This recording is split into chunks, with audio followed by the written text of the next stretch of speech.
Hello everyone, and welcome to the February 26th edition of the Wilkes Journal-Patriot's High School Basketball Rundown presented by Cooks and produced by RiverStreet Productions. I'm sports editor Zach Colburn, and I'm joined as always by assistant sports editor Brandon Moree, who will be with us in just a minute to take a closer look at this week's games. After the first week of high school basketball playoffs, not one, not two, but three Wilkes County basketball teams are still alive going into the fourth round of the state playoffs. Brand's got more on those over at the big board.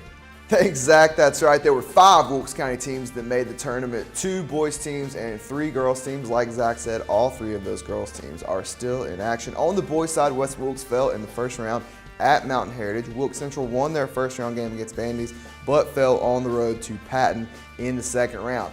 On the 1A side in the girls, this is the bracket right here. East Wilkes was the number 4 seed, meaning they had a bye in the first round. They took care of Hayesville, who they have some history with, in the second round, and they beat Chatham Central in the third round to earn a spot in the fourth round, the regional semifinals, where they will see Mount Airy.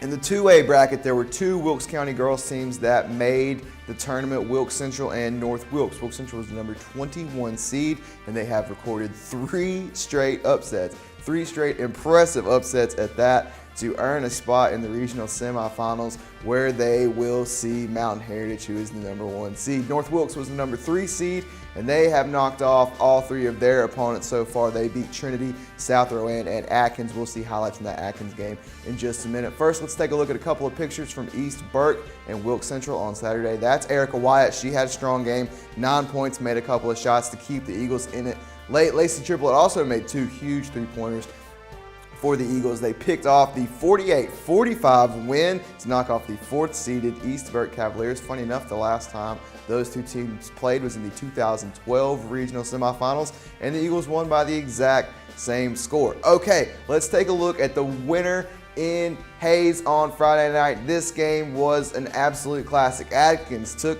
control and held control for most of the game until that 3-pointer right there, 1:40 left, ties the score. But here comes Atkins. That's Aaliyah McManus. She's going to hit Taylor Blakely down the left, and she's going to throw it inside for the layup. That put Atkins back up by 2. They go up by 3 with 50 seconds left. There's Victoria Young. She finds Emily Phillips for the 3 of her life to tie the game, 55-55. She comes back to the line, makes 1 free throw later in the game that puts them up by 1, and it proves to be the difference as Blakely missed 2 with 0.4 seconds left that would have tied or won the game for the Camels, but she did not convert, and the Vikings advanced. Congratulations to the Vikings, Eagles, and Cardinals, and good luck in the regional semifinals on Tuesday night. That's going to do it for me. Zach, back to you. Thanks, Brandon. Wilkes Central will travel to Mountain Heritage for the 4th round tomorrow night. Tip-off is set for 6 p.m., so it's going to be a rockin' night up in Burnsville. North Wilkes will host Ledford, and they will tip off at 7 o'clock. And the East Wilkes Mount Airy game will also tip off at 7 p.m. And you can follow all the action on our Twitter handle and our Instagram page at WJP_sports. And while you're at it, like us on Facebook as well. This has been the February 26th edition of the Wilkes Journal-Patriot's High School Basketball Rundown presented by Cooks. Thanks for watching.